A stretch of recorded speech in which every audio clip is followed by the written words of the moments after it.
हाँ जी अस्सलाम वालेकुम चाचा दे सुनाओ खराजी तकड़े वधिया हो ਅਸੀਂ ਨਾ ਹੁਣ ਤਕਰੀਬਨ ਜਿਹੜਾ ਸਾਨੂੰ ਡਰਾਈਵਰ ਮਿਲੇ ਦਾ ਨਾ ਉਹਦਾ ਐਕਸਪੀਰੀਅੰਸ ਤੁਹਾਡੇ ਨਾਲ ਇਨਸ਼ਾਅੱਲਾ ਸ਼ੇਅਰ ਕਰਾਂਗੇ ਤੇ ਅਸੀਂ ਆ ਗਏ YouTube ਦਾ ਜਨਾਬ ਤੁਸੀਂ ਇਹ ਚੈਨਲ ਮੈਂ ਲਿੰਕ ਵੀ ਉੱਤੇ ਸ਼ੇਅਰ ਕਰ ਛੱਡਣਾ ਥੱਲੇ ਡਿਸਕ੍ਰਿਪਸ਼ਨ 'ਚ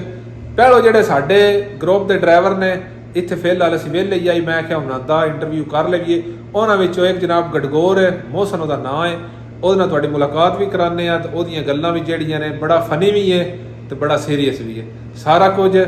ਉਹ ਤੁਹਾਨੂੰ ਬਿਲਕੁਲ ਤੁਹਾਨੂੰ ਐਕਸਪੀਰੀਅੰਸ ਵੀ ਦੱਸਾਂਗੇ ਤੇ ਸਾਰਾ ਕੋਈ ਕੀ ਕਮਾ ਰਿਹਾ ਹੈ ਕੀ ਕਰ ਰਿਹਾ ਹੈ ਕੀ ਨਹੀਂ ਕਰ ਰਿਹਾ ਤੇ ਆ ਜਾਓ ਚਲੀਏ ਜੀ ਇਸ ਟਾਈਮ ਕਮਰੇ ਵਿੱਚ 5 ਡਰਾਈਵਰ ਮੌਜੂਦ ਆ ਮੈਂ ਉਹਨਾਂ ਦਾ ਤੁਹਾਨੂੰ ਮੋਟਾ ਤਾਰਫ ਕਰਾ ਛੜਾ ਬਾਕੀ ਸਾਰਾ ਜਿਹੜਾ ਤਾਰਫ ਹੈ ਨਾ ਉਹ ਵਾਰੀਓ ਵਾਰੀ ਪੂਰੀ ਵੀਡੀਓ ਉਹਨਾਂ ਦੀ ਲਾਈਫ ਤੇ ਉਹਨਾਂ ਦੀ ਇੱਥੇ ਡਰਾਈਵਰੀ ਲੈਂਡ ਤੇ ਬਣਾਈ ਜਾਏਗੀ ਅਸੀਂ ਜਨਾਬ ਰੂਮ 'ਚ ਮੌਜੂਦ ਆ ਸਭ ਨਾਲ ਪਹਿਲਾਂ ਜਨਾਬ ਅਸ਼ਰਫ ਹੈ ਇਹ ਫਫਰਾਜ਼ਾਤ ਦੀ ਤੇ ਜ਼ਿਲ੍ਹਾ ਜੇਹਲਮ ਤੇ ਪਿੰਡ ਸਗਰਪੁਰ बाकी सेम ही पिंड का भी सगरपुर जिला जेहलम ते अली हसन है बाकी तालब हुसैन शाह साहब ने ये जनाब अब्दुल्लापुर तो ने जिला जेहलम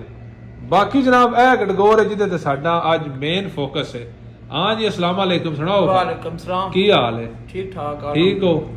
ते सब नाल पहले तुसी अपना तारफ कराना है केड़ा तुहाडा पिंड है ते केड़ा तुहाडा शहर है जिला केड़ा है जी मेरा नाम मोहसन जवेद है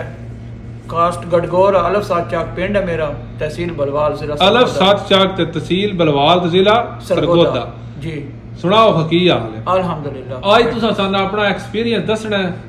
बतवान यूएई विच कितना चिर हो गया है जी कितना चिर हो गया 2 साल हो गए 2 साल लाइसेंस तुसा कितने चिर च लिया है तकरीबन 3-4 महीने च 3-4 महीने में लाइसेंस लिया इस तो पहला ਤੁਹਾਡਾ ਪਾਕਿਸਤਾਨ ਕੋਈ ਐਕਸਪੀਰੀਅੰਸ ਕੋਈ ਤੁਸੀਂ ਗੱਡੀ ਚਲਾਈ ਹੋਵੇ जी कोई नहीं वाई शाई करी बिल्कुल ना जी हां ਅਲਫ ਨੂੰ ਅਰਲੀ जी हां सीधा काम ਠੀਕ ਹੈ ਯਾਨੀ ਮਾਲਨ ਸਾਡੇ ਯਾਰ ਪੱਠੇ ਪੈਂਦੇ ਆਸ ਅੱਲਨ ਸਾਡੇ ਯਾਰ ਪੱਠੇ ਪਾਉਂਦੇ ਹਨ ਜਿਵੇਂ ਅਸੀਂ ਝਟਕੇ ਆ ਸਿੰਜੇ ਸਾਰੇ ਆ ਇੱਕ ਮਗਰ ਵੀ ਇਹ ਉੱਠਣਾ ਨਹੀਂ ਪਸੰਦ ਪਿਆ ਕਰਦਾ ਇਹ ਵੀ ਮੋਹਸਨ ਹੈ ਤੇ ਜ਼ਾਤ ਇਹਦੀ ਕੁਰੜੀ ਹੈ ਤੇ ਪਿੰਡ ਜਿਹੜਾ ਉਹ ਖੀਵਾ ਹੈ ਤੇ ਬਾਕੀ ਦਾ ਵੀ ਇੱਕ ਜਿਹੜਾ ਵੱਖਰਾ ਕਰਾਂ ਤੇ ਤਾਰਫ ਬਾਕੀ ਜਨਾਬ ਤੁਸੀਂ ਹੁਣ ਇਸ ਟਾਈਮ ਕਿਹੜਾ ਟਰਾਲਾ ਚਲਾ ਰਹੇ ਹੋ ਤੇ ਕੀ ਹਿਸਾਬ ਹੈ ਕਿਹੜਾ ਟਰਾਲਾ ਯਾਨੀ ਤੁਹਾਡੇ ਕੋਲ ਇਸ ਟਾਈਮ ਰਨਾਟ 12 ਮਾਡਲ ਰੇਨਾਲਡ ਟਰੱਕ ਇਹਨਾਂ ਕੋਲ 12 ਮਾਡਲ ਇਨਸ਼ਾਅੱਲਾ ਉਹਦਾ ਵੀ ਰਿਵਿਊ ਪੂਰਾ ਬਣਾਉਂਦੇ ਪੂਰਾ ਯਾਨੀ ਕਿ ਰੇਨਾਲਡ ਟਰੱਕ ਤੋਂ ਅੰਤਕਾਏ ਵੀ ਨੇ ਲੇਕਿਨ ਇਸ ਟਾਈਮ ਇਹ ਰੇਨਾਲਡ ਟਰੱਕ ਚਲਾ ਰਿਹਾ ਹੈ ਤੇ ਕਈ ਕਮੈਂਟ ਥੱਲੇ ਆਉਂਦੇ ਨੇ ਉਸਤਾਦ ਜੀ ਤੁਸੀਂ ਲੁੱਟ ਕੇ ਖਾ ਗਏ ਹੋਏ ਉਸਤਾਦ ਜੀ ਇੰਜ ਹੋ ਗਿਆ ਅਸੀਂ ਵੀ ਗੱਡੀ ਲੈਣੀ ਹੈ ਕੀ ਤਰੀਕਾ ਹੈ ਵੀਜ਼ਿਆਂ ਦਾ ਤੁਸੀਂ ਦੱਸੋ ਬਸ ਤੁਸੀਂ ਕਿੰਨੇ ਪੈਸੇ ਕਮਾ ਰਹੇ ਹੋ ਬਾਰਡਰ ਦੀ ਕੀ ਜ਼ਲਾਲਤ ਹੈ ਜਾਂ ਕੀ ਤਰੀਕਾ ਕਾਰ ਹੈ ਸਾਰਾ ਸ਼ੇਅਰ ਕਰੋ ਜੀ ਖੁਰੜ ਸਾਹਿਬ ਮਿਹਰਬਾਨੀ ਥੈਂਕ ਯੂ ਸੋ ਮਚ ਪਹਿਲੀ ਤਾਂ ਗੱਲ ਇਹ ਹੈ ਜਿਹੜਾ ਅੱਗਾ ਪੈਸੇ ਲਾਏ ਹੋਏ ਨਾ 2 ਸਾਲ ਮਤਲਬ ਵੀਜ਼ੇ ਲਾਇਸੈਂਸ ਤੇ ਅੱਗਾ ਪਿੱਛੇ ਜਿਹੜਾ ਕੋਈ ਨਹੀਂ ਲਾਇਸੈਂਸ ਤੇ ਤੁਹਾਡਾ ਕਿੰਨਾ ਖਰਚਾ ਆਇਆ ਮੈਂ ਤੁਹਾਡੀ ਗੱਲ ਟੋਕਦਾ ਜੀ 15-16 ਹਜ਼ਾਰ ਵੀਜ਼ੇ ਤੇ ਕਿੰਨੇ ਲਾਏ ਨੇ 8,500 ਯਾਨੀ ਟੋਟਲ 22-23 ਹਜ਼ਾਰ ਜੀ ਹਾਂ 22-23 ਹਜ਼ਾਰ ਤੁਸੀਂ ਪਹਿਲੋਂ ਇਨਵੈਸਟ ਕੀਤਾ ਤੇ ਉਸ ਤੋਂ ਬਾਅਦ ਤੁਸੀਂ ਗੱਡੀ ਤੇ ਬੈਠੇ ਜੀ ਹਾਂ ਪਰ ਮੰਥ ਤੁਹਾਡੀ ਕੀ ਐਵਰੇਜ ਹੈ ਪਰ ਮੰਥ ਯਾਨੀ ਕੋਈ ਮਹੀਨਾ ਆਗਾ ਕੋਈ ਪਿਛਾ ਯਾਨੀ ਐਵਰੇਜ ਕੀ ਹੈ ਇੱਕ ਮਹੀਨੇ ਦੀ ਡਰਾਈਵਰ ਦੀ ਜੀ ਐਵਰੇਜ ਜਿਹੜੀ ਹੈ 2500 ਹੀ ਬਣਦੀ ਆ ਤੇ ਕਦੀ 2 ਟ੍ਰਿਪ ਤੇ ਕਦੀ ਇੱਕ ਹੁੰਦਾ ਜੇ ਬਾਰਡਰ ਤੇ ਰਸ਼ ਹੋਵੇ ਤਾਂ ਫਿਰ ਤੁਹਾਨੂੰ ਪਤਾ ਅੱਗਾ ਫਸੇ ਲਾਗ ਬੰਦੇ ਟਾਈਮ ਫਿਰ ਉਹ ਤਸਲੀਲ ਵੀ ਹੋਣਾ ਪਉਂਦਾ ਮੋੜੋ ਸਾਰਾ ਹਿਸਾਬ ਕਿਤਾਬ ਵਿੱਚ ਪਾ ਕੇ ਪਿਆਦੇ ਨੇ ਬਸ 2 ਟ੍ਰਿਪ ਲੱਗਦੇ ਨੇ ਜੇ ਰਸ਼ ਨਾ ਹੋਵੇ ਜੇ ਬਾਈ ਦਾ ਵੇ ਰਸ਼ ਹੋਵੇ ਤੇ ਫਿਰ ਟ੍ਰਿਪ ਇੱਕ ਵੀ ਲੱਗ ਸਕਦਾ ਤੇ ਕਿਸੇ ਵੇਲੇ 3 ਵੀ ਲੱਗ ਸਕਦੇ ਨੇ ਟੋਟਲ ਐਵਰੇਜ ਉਹ ਪੇ ਦੱਸਦੇ ਨੇ ਬਸ 2500 ਹੈ ਵੱਧ ਵੀ ਸਕਦਾ 100 ਘਟ ਵੀ ਸਕਦਾ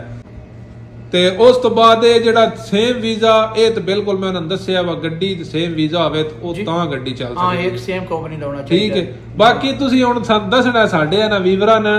ਬਾ ਉਹਨਾਂ ਕੋਲ ਪੈਸੇ ਨੇ ਉਹਨਾਂ ਨੂੰ ਦੁਬਈ ਵਿੱਚ ਆਉਣਾ ਚਾਹੀਦਾ ਹੈ ਗੱਡੀ ਲੈਣੀ ਚਾਹੀਦੀ ਹੈ ਜਾਂ ਨਹੀਂ ਕਿਉਂਕਿ ਮੈਂ ਦੱਸਾਂ ਤੇ ਨਾ ਮੰਨਣਾ ਕੋਈ ਨਹੀਂ ਜੀ ਭਾਈ ਉਹਨਾਂ ਨੇ ਇੱਕ ਵਾਰੀ ਆਉਣਾ ਹੀ ਚਾਹੀਦਾ ਮੈਂ ਤਾਂ ਬਿਹਤਰ ਹੈ ਜਿਸ ਲਵਾਤ ਜਦੋਂ ਵੈਸੇ ਇੱਕ ਤਾਂ ਸਰਗੀ ਉੱਠ ਕੇ ਬਾਅਦ ਮਾਲਨ ਪੱਟੀ ਤੇ ਵੇੜੇ ਨਾਲ ਪਾਈ ਕਰੇ ਸਮਝੇ ਠੀਕ ਹੈ ਹੁਣ ਮਤਲਬ ਜਿਹੜੇ ਉੱਥੇ ਆਣ ਉਹਨਾਂ ਦੀ ਤੱਕ ਰੱਖੀ ਪਾਸਪੋਰਟ ਬਣ ਜਾਵੇ ਅਸੀਂ ਇੱਕ ਵਾਰ ਬਾਹਰ ਬਹਿਣਾ ਠੀਕ ਹੈ ਉੱਥੇ ਲੋਟ ਕੇ ਖਾ ਕੇ ਨਾ ਅਸੀਂ ਰਹਿ ਗਿਆ ਇੱਕ ਵਾਰੀ ਇੱਥੇ ਆਉਣ ਦਿਓ ਬਾਅਦ ਚ ਬਾਤ ਤੋਂ ਨਾਂਦੇ ਮਾਊ ਪਿਉਰ ਬੜਾ ਸੋਖ ਬਣ ਸੀ ਗਿਆ ਉਹ ਮਿਸਾਲ ਨਹੀਂ ਬਣੀ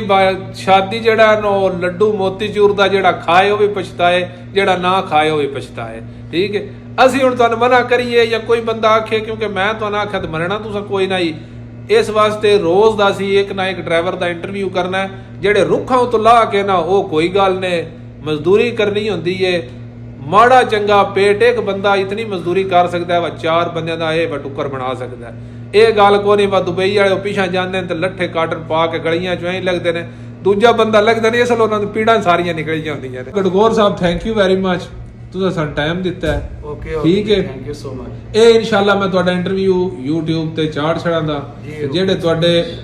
ਬੰਦੇ ਤੁਹਾਨੂੰ ਲਾਈਕ ਕਰਨ ਦੇ ਯਾਨੀ ਤੁਹਾਡੀ ਗੱਲ ਤੋਂ ਸਹਿਮਤ ਹੋਣ ਦੇ, ਜੀ ਜੀ ਉਸ ਗੱਲ ਤੇ ਅਮਲ ਕਰ ਲੈਣ ਦੇ, ਜਿਨ੍ਹਾਂ ਨਾ ਮੰਨਣੀ ਹੋਈ ਨਾ ਮੰਨਣੇ ਦੇ ਅੱਗੇ ਜੇਲਾਂ ਭਰੀਆਂ ਹੋਈਆਂ। ਜੀ ਇੰਜ ਗਾ। ਉਮੀਦ ਕਰਦੇ ਹਾਂ ਤੁਹਾਨੂੰ ਸਾਡਾ ਇਹ ਗੱਲਾਂ ਮਾੜੀਆਂ ਚੰਗੀਆਂ ਪਸੰਦ ਆਈਆਂ ਹੋਣ ਦੀਆਂ। ਜਿਨ੍ਹਾਂ ਨਹੀਂ ਪਸੰਦ ਆਈਆਂ ਉਹ ਦਰਗੁਜ਼ਰ ਕਰ ਛੜਿਆ, ਤੇ ਜਿਨ੍ਹਾਂ ਨਾ ਆਈਆਂ ਨੇ ਉਹਦੇ ਤੇ ਗੌਰ ਕਰ ਲਵਿਆ।